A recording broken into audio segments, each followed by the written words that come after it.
Roopkund skeleton lake. क्या है भारत की कंकालों वाली झील का रहस्य? रिसर्च में सामने आई नई बातें। क्या है वो नई बातें? रूपकुंडा में आखिर क्या है? कंकालों का रहस्य। आज इन सब बातों से पर्दा उठाएंगे।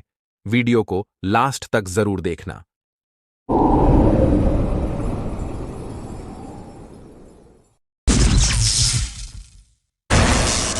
ही इस झील को देखने हर साल बड़ी संख्या में पर्यटक यहां आते हैं। पर्यटन को बढ़ावा देने के लिए उत्तराखंड की सरकार इसे रहस्यमयी झील बताती है। नई Delhi lifestyle desk. Roopkund skeleton lake Bharat के हिमालयी इलाके में बर्फीली चोटियों के बीच स्थित रूपकुंड झील रहस्यमयी कहानियों के लिए जाना जाता है। ऐसा इसलिए क्योंकि यहां एक अरसे से इंसानी हड्डियां बिखरी हुई हैं। रूपकुंड झील समुद्र तल से करीब 5,000 मीटर की ऊंचाई पर है। ये झील हिमालय की 3 चोटियों, जिन्हें त्रिशूल जैसी दिखने की वजह से त्रिशूल के नाम से जाना जाता है, के बीच है। त्रिशूल को भारत की सबसे ऊंची पर्वत चोटियों में गिना जाता है, जो उत्तराखंड के कुमाऊं क्षेत्र में आता है। रूपकुंड झील को कंकालों वाली झील भी कहा जाता है, क्योंकि इसके आसपास कई कंकाल बिखरे हुए हैं। क्या है इन कंकालों की कहानी? आगे देखते हैं। ऐसे तो इसके पीछे की कहानियां कई हैं। एक कहानी एक राजा और रानी की कहानी, जो सदियों पुरानी है। इस झील के पास ही नंदा देवी का मंदिर भी है। नंदा देवी पहाड़ों की देवी हैं। ऐसा माना जाता है कि उनके दर्शन के लिए एक राजा और रानी ने पहाड़ चढ़ने का फैसला किया, लेकिन वो अकेले नहीं गए। अपने साथ नौकर चाकर आदि लेकर गए। रास्ते भर धमा चौकड्डी मचाई। ये देख देवी गुस्सा हो गई। उनका क्रोध बिजली बनकर उन सभी पर गिरा और वे वहीं मौत के मुंह में समा गए। वहीं कुछ लोगों का मानना है कि कंकाल उन लोगों के हैं जो किसी महामारी के शिकार हो गए थे। कुछ लोग कहते थे ये आर्मी वाले लोग हैं जो बर्फ के तूफान में फंस गए। 1942 में पहली बार एक ब्रिटिश फॉरेस्ट गार्ड को ये कंकाल दिखे थे।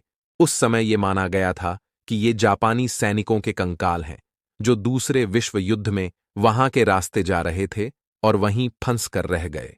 सदियों से चल रहा है कंकालों पर अध्ययन। सदियों से वैज्ञानिक इन कंकालों पर रिसर्च कर रहे हैं। वहीं इस झील को देखने हर साल बड़ी संख्या में पर्यटक यहां आते हैं। पर्यटन को बढ़ावा देने के लिए उत्तराखंड की सरकार इसे रहस्यमयी झील बताती है। ये झील साल के ज्यादातर समय जमी रहती है और मौसम के हिसाब से इस झील का आकार घटता बढ़ता रहता है। जब झील पर जमी बर्फ पिघलने लगती है, तब यहां पर बिखरे इंसानी कंकाल दिखने लगते हैं।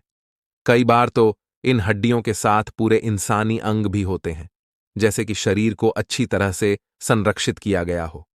अभी तक यहां करीब 600-800 लोगों के कंकाल पाए जा चुके हैं। कैसे बनी रूपकुंड झील कंकालों वाली झील? अंतर्राष्ट्रीय स्तर पर हुई एक स्टडी के अनुसार इन कंकालों में सिर्फ भारत ही नहीं, बल्कि ग्रीस और साउथ ईस्ट एशिया के लोगों के कंकाल भी शामिल हैं।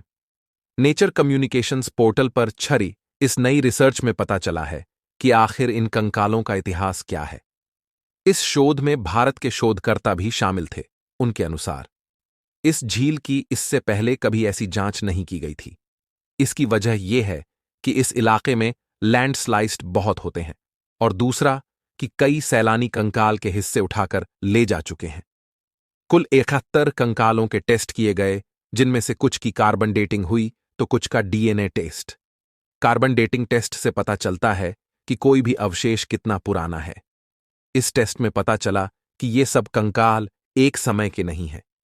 ये सभी अलग अलग समय के हैं, साथ ही अलग अलग नस्लों के भी हैं। इनमें महिलाओं और पुरुषों दोनों के कंकाल पाए गए। अधिकतर जो कंकाल मिले, उन पर की गई रिसर्च से पता चला कि जिन व्यक्तियों के ये कंकाल थे, वे अधिकतर स्वस्थ थे। जांच में यह भी पाया गया कि इन कंकालों में आपस में कोई रिश्ता नहीं था, क्योंकि पहले कंकालों के इस समूह को एक परिवार माना गया था।